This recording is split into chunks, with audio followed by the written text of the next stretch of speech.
Horse Racing is back on the Turf and Touchdowns podcast. We're focusing on the racing action away from the NFL. We still got two NFL podcasts to look forward to this week, our Thanksgiving one and our normal Sunday one. But we are focusing over in California. Tom Collins alongside myself, Luke Elder, as always. We had a week off because, quite frankly, the racing last week was terrible, Tom. But grade one action this week. It's a good card as well over at Del Mar. Yeah, it really is. To be fair, it's good racing in a few places this week, from Thanksgiving all the way up until Sunday. There's a grade 2 at Churchill that I was contemplating making the feature race, but because there's a grade 1 at Del Mar, the Hollywood Derby, we kind of got to go there. I know you prefer West Coast racing anyway, so that's a bonus for you. I generally don't, but I'm happy to cover this race. It's super competitive. I just find West Coast racing to be happier. Well, does that make sense? It's just a more relaxed vibe. Is it because Bob Baffert's got a huge stranglehold over everything? No, screw him. It's more that when you're covering a Sky Sports Stateside shift and 9:30 comes around and you see either Santa Anita or Del Mar kick in, it's just a different feeling. There is that. It's like it gives you a second wind, doesn't it, in those long shifts. I will say when it is Golden State Racing and not Del Mar and Santa Anita, it doesn't have the same effect. Mm-hmm. But I can see where you're coming from. I'm a little bit annoyed they call it Golden State Racing. Yeah, it's Pleasanton. Why are we name changing now? Right, literally. Like, it started with Belmont being like, "Oh, it is our meeting." No, it's Aqueduct. You're rebuilding yourself. That's fine. Like, there's no problem in getting a little bit of nip tuck here and there, Belmont. But just give the meeting to Aqueduct. And now Pleasanton, like, yeah, we're Golden State Racing. No, you're not. You're Pleasanton. You're still Pleasanton. It's like when I first saw the call sheet come through, like a few months ago, it said Golden State Racing. I'm like, they reopened Golden Gate and I haven't heard about this. I was like, no, it's just Pleasanton. Yeah, it was very confusing when I first saw it as well, to be fair. But it is what it is. It's just not as good as Del Mar. At least we're covering a Del Mar race this week. If we were covering a Golden State Racing event this week, then I think we'd need questions here. Albeit weirdly, since they have switched to Golden State Racing, the pace bias is gone. Well, it's more of a hold-up track now, so I don't know what they've done to it, but I don't know. But that's by the by. We spent far too long talking about Pleasanton to start this video off. Let's talk about Del Mar. As I say, we have got our NFL video as well. That'll be up for Sunday. We've got our Thanksgiving video as well, which is Thursday, which is today. You can go and check how we did on that side of things. Make sure you subscribe, leave a like, leave a comment down below. But we'll get straight into the things because I'm quite excited for this. Grade 1 action. We've got a wide open field going to post, Tom. I say wide open. We've got numbers. I think there are quite a lot of horses in here that can't necessarily win this sort of race. But from a pace perspective, who have you got on the front end? Yeah, there might be some deadwood in there, but as you say, we've got quantity if it's not all quality. As it's a big field, we're going to have some speed. That's kind of how it works in the US because horses need to find their position.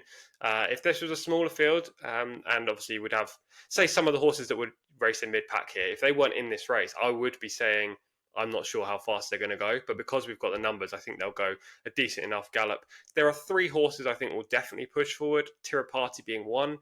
He likes to be up on the front end. He generally is up on the front end in his races, whether that be first or second. Donegal Momentum, who's had 2 turf starts and led in both of them, is surely likely to push forward. And from the inside, the dirt horse, Chatelas, should also go forward. So if those 3 vie for the early advantage, then they're going to go some kind of fractions. I also think Frankie on Jonathan Thomas's runner, who's drawn way out wide, could push up and try and get a spot. That could suit the midfield placed horses, maybe even the closers in this race. Yeah, I completely agree with you. I don't necessarily want to be coming from last, but mid-pack, I'm absolutely fine. Regards to that, we'll start off with a horse who likely will be mid-pack as well, Carson's Run, who is a horse that we've spoke about a fair bit. He's been in the travels recently. His last 5 starts even, Monmouth, Saratoga, Kentucky Downs, and then back to New York for Belmont of the Big A to Aqueduct effectively, but he's held his form together remarkably well. He's won 3 of the 4. Last time around, me and you were both tentatively against him just because of the trip. He managed to overcome it perfectly. Look, whatever they throw at him at the moment, he's coming through. Yeah, he's definitely the horse to beat, Carson's Run, and it's unsurprising that he is the morning line favourite at 3-1. Last year, he proved that he can ship. He went to Woodbine and won the Grade 1 Summer Stakes. This year, he's come back a better horse. He won the Saratoga Derby, which I think is also Grade 1, and the Jockey Club Derby last time. So, this is a horse who's won plenty of races, plenty at the top level, and he's already proven his quality, unlike the majority of horses in this field. He'll love the trip. He'll love the turf, as per usual, and he'll love the fact it's a big field in this contest and they won't crawl early. Yeah. My question with Carson's Run is how far back is he going to get? You said maybe midfield early. I think that could be a little bit optimistic. I wouldn't be surprised if he was in the back two in the first part of the race, and therefore, is he able to backrun all of these horses? That was my one question mark in here. The positive, though, is Dylan Davis. Shipped over to the West Coast from the East Coast to ride. He's then going to Gulfstream for his winter meet. So this is like a little detour for Dylan, try and pick up this big prize and then go down to Florida. I don't think I ever remember Dylan Davis riding in California. Me neither. Or Gulfstream for that matter. Yeah, or Gulfstream. It's a weird one, but he's the guy who's like, right, you're Aqueduct. Yeah. And I mean Belmont, yeah, but whatever. But you're New York, and that's you. That's what you do. But look, he's coming over for the Grade 1. I think with Carson's Run, midfield, yes, it might be a little bit hopeful. I think he is a horse who can close from the back of the field. Look, he's got more than enough stamina. We know he's got more than enough speed as well. He's probably one of the faster horses in this race. I actually thought last time he won the race not because of his excess stamina. I think he was right at the limit of what he actually wants. I thought he won it with his speed. He quickened past horses. And if you watch him in the final furlong, he wasn't extending clear. He was just maintaining the distance back to the others. It was a good race as well. Look, Deterministic has come out. He's won a Grade 2 at the start after. El Razine, the horse back in third, was a horse that I do like. But he's going to need to step up in this spot, Carson's Run. But I do think he's a massive player. You mentioned Donegal Momentum. He's a horse who, look, he's looked good the last twice. I'm going to be honest with you. I thought he was quite flattered with his latest effort when he beat Royal Majesty. Look, everything went right for him. He jumped on the front end. They just let Kendrick Carmouche do whatever he wanted. And I don't think he's going to get that here. So this is going to be a big, big question mark for Donegal Momentum. He's currently 6-1 morning line. That's probably a little bit speculative. He's not going to be that sort of price, but he's a very interesting horse. Yeah, he's a horse I thought we should talk about because he was very highly regarded prior to making his debut on dirt, and he blitzed his opposition that day. Subsequent 2 dirt runs were disappointing, but then he came back on turf, and he's looked like a proper turf horse the last twice. Now he gets a class test, doesn't he, against this field? He's dominated going steady fractions the last twice. Is he going to do that here? Probably not. He's definitely going to be pushed up front and then likely to go faster in the early part of the race. So Donegal Momentum is going to have to show us a little bit more, not only from a class perspective, but also just from a talent level. Is he able to maintain a faster pace for a longer period of time? I'm a bit tentative on that. I don't think that's going to happen. I don't like him in this race, but I thought he was very intriguing. And also with these connections, you can never write a horse off. Do you want to play our favourite game on the Horse Racing Podcast? Go on. There's a market. There's a market. There's a market that's currently live for this race. Do you want to guess, or do you want me to just tell you? Well, Carson's Run will be favourite. Let's go 9-4, and then you can tell me the rest. 100-30 Carson's Run. Favourite? Joint. With? Formidable Man. Yeah, that's wrong. Okay. I don't like that. Donegal Momentum. I said 6-1. He won't be that. He's almost that. 11-2. King of Gosford is 6-1. No. Atitlan, it is 10-1. 11-1 for Stay Hot. Rothschild at 12-1. Cahill at 14s. 14s Heart-Handed. 16-1 and bigger the rest. I think that, on what we're talking about at the moment, I think that's an exploitable market. I think Carson's Run's a very fair price. Yeah. I thought it'd be a lot shorter, to be fair. He is 3-1 on the morning line, as we've said, but usually traders over here go shorter, especially when there's a clear favourite on the morning line. So it's surprising that he isn't shorter than 3s anyway. So if you are seeing that market and it's still accurate by the time you're watching this podcast, then maybe Carson's Run is the way to play it. My selection, which we'll come to in a second, I also think is too big, but there are several in there that are definitely a little too short, Formidable Man being one of them. Yeah, I think Carson's Run will probably go off nearer to 2s, maybe even 7-4, around that sort of price, but 100-30 is wrong. If 130 is around when you're watching this, then that's absolutely fine. I'm more than happy going in with it. Before we get to picks, anything else that you wanted to throw into the mix? Not specifically. I mean, I'll talk about a couple in just very light terms when it comes to my pick in a second, but this is a wide open race. You can take a shot on plenty of horses. I prefer to be drawn inside generally, and I prefer not to be on the pace. That's kind of my main angle here. But we'll come to my selection in a second. Yeah, let's do selections now. I'll go in first because I kind of half gave it away. Carson's Run. Look, at 130, he is absolutely a bet at that price. He's the wrong price. He will be shorter than that. He's morning line 3-1. I like how he did it last time around. He's a horse that he's tried plenty of different things in the past. Look, he went to the Breeders' Cup back end of last year. He was outclassed. It was a race that, honestly, I don't really think was that good either. But this year, he's been brilliant in whatever they've tried him at. Last time around, I thought he was good trying a distance that isn't really his forte, but he managed to win it with a nice turn of foot. He was beaten, obviously, in the Nashville Derby, but he went towards the far rail and had to come from the back of the field. Again, I think that's a run that could absolutely be upgraded at regards to Carson's Run. He beat Rothschild that day, who I thought Rothschild rather overperformed, so it wouldn't be one that I'd be looking at Rothschild from an each way perspective. But I think Carson's Run, look, Christophe Clement has seemingly picked this race out for Carson's Run. Dylan Davis is going over. I like everything about him, Tom, and at 130, especially, that price is fantastic. But even if he's 2-1 when you're watching this podcast around that sort of price, I wouldn't be putting you off that. I think he's a very worthwhile favourite, and I think he'll take a lot of stopping here. I completely agree with you. I think he's a worthwhile favourite. I respect his chances in here. It's unlike you to put a favourite up. No, right. Tom said he was going to do this.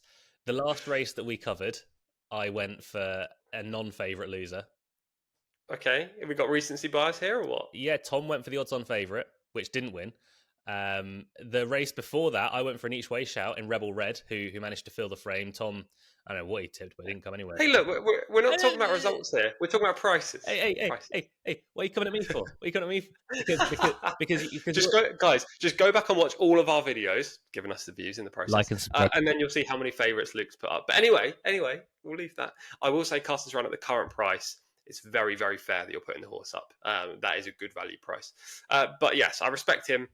He's not going to be my pick, though. He was the last off my shortlist. The actual pick is going to be a horse called Stay Hot, who's drawn inside. Did you say 11-1 in the current market? 11-1. Yeah, 11-1. That's a very fair price. I would play him each way, win, place, show, if you're in the US right now. There are numerous reasons for this. Firstly, he's based on the West Coast, and I like West Coast horses in the West Coast, if that makes sense.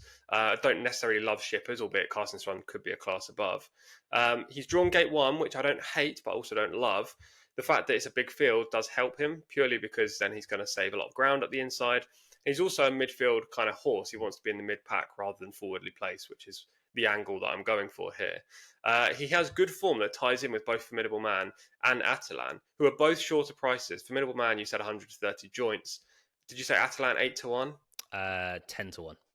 10-1. Okay, right. There's no way that Stay Hot should be bigger than Atalan for a start. And he shouldn't have that much of a disparity with Formidable Man either. I mean, he ran against Formidable Man, I think it was 2 starts back or last start. He was a slow pace. He tracked Formidable Man through. There was only 6 horses in that race. Tracked him through, and Formidable Man just got the run on him. But he only beat him by half a length, and actually Stay Hot closed up towards the line, despite having the bias against him, the speed bias that day. Against Atalan, it was a very similar scenario. They went slow up front. He was held up in a small field out the back, and he ran home well. The bigger field and this setup will suit him a lot better. He's got a good turn of foot. It's not as good as Carson's Run, but then he won't be as far back as Carson's Run in the early part of the race. Peter Urton does very well in graded stakes, and Antonio Fraser is one of the better turf riders on the West Coast. So give me Stay Hot each way, 11-1, if that price is holding by the time you're watching this. I think that's very fair. If he goes all the way down to minimum 6-1, I'd still be playing him each way. Any shorter than 6s, then maybe you'd look elsewhere from a value perspective. But Stay Hot is going to be my pick here. He was probably the highest on my each way radar, was Stay Hot. The only thing that I crabbed him for last time around is, yes, he made up good ground off the back of the field in the Twilight Derby, and I know that it was a race as well that it did suit front runners. I just wish he sustained the run a little bit more. He got to sort of half a furlong out, and then that was him done. He maintained his position, but he wasn't closing on the leader. Who I just copied what the commentator said last time in a Tietlin, but that's just a mess of a name, isn't it? It is. Horrible name. But either way, a Tietlin, Atalan, whatever, I thought was well on top. I would have just liked to have seen Stay Hot just close that a little bit more in the final half a furlong. I understand for sure, and it was the same against Middleman, the other start recently as well. But the thing is, and the angle I like to use with this is when it's a small field and a slow pace up front, it's very difficult to quicken into a quickening pace. Mhm. The leaders weren't stopping, so not only is he trying to make up ground, which he did in the first part of the straight, but when it looks like he's leveling off, he's probably not leveling off. It's just both of the first two horses are going at that one top speed, and he's just unable to go by. So that's my only reasoning. If they go faster up front, then you get the horses up front losing energy and slowing in the latter stage of the race, which will help a horse like Stay Hot close. Yeah, I do think Del Mar will probably help him as well. I think he's more a Del Mar horse than a Santa Anita horse. Del Mar, Agreed. you're a little bit wider on the track. You can close down the center. It's a deceptively long straight. It isn't actually that long, but it feels very, very long on the turf track. We've seen it in years gone by at Breeders' Cups, but his latest two efforts at Del Mar, in the Del Mar Derby and the La Jolla, 88 and 85 speed figures, they're far better than he's achieved anywhere else. I do think that Stay Hot is absolutely a player from a place perspective. Final chance to throw anything else in. Only the fact that Del Mar we saw at the Breeders' Cup does suit closers on the turf. Horses like to come from the back of the field or midfield anyway in slingshot. So that's a bonus for both of us. We should also mention our sponsors for the podcast, because that's where you should place your bets for the Hollywood Derby. I completely agree. SBK are our wonderful sponsors on the podcast. They're covering us from horse racing through to NFL, and hopefully they're going to be our best friends for a few years, Tom. Yeah, hopefully. There's £40 in free bets when you sign up, for new customers this is, and bet your first £10. T's and C's apply, max stakes, and please gamble responsibly. There's a link down below in the description if you do want to sign up to SBK. Play our picks on SBK right now and get the prices. It's the best place to do it, guys. Yeah, and comment down below your first £10, who you're having it on. Tom's selection, each way Stay Hot, or Carson's Run, who hopefully is still about 130 when you're watching this. But thank you guys for watching. We're off to go and record our NFL video now. It felt good, Tom. It felt good talking about horse racing again. It did feel good to be back. I'm looking forward to watching this race, and hopefully we're finding a winner in it too. Absolutely. So, Carson's Run. Thank you guys for watching. We'll be back next week with more horse racing action. Until we next get the chance to speak to you, go check out our NFL stuff. It's really good as well, and hopefully a few winners. But until we next speak to you on the horse racing side of things, stay safe. Look after one another. Goodbye.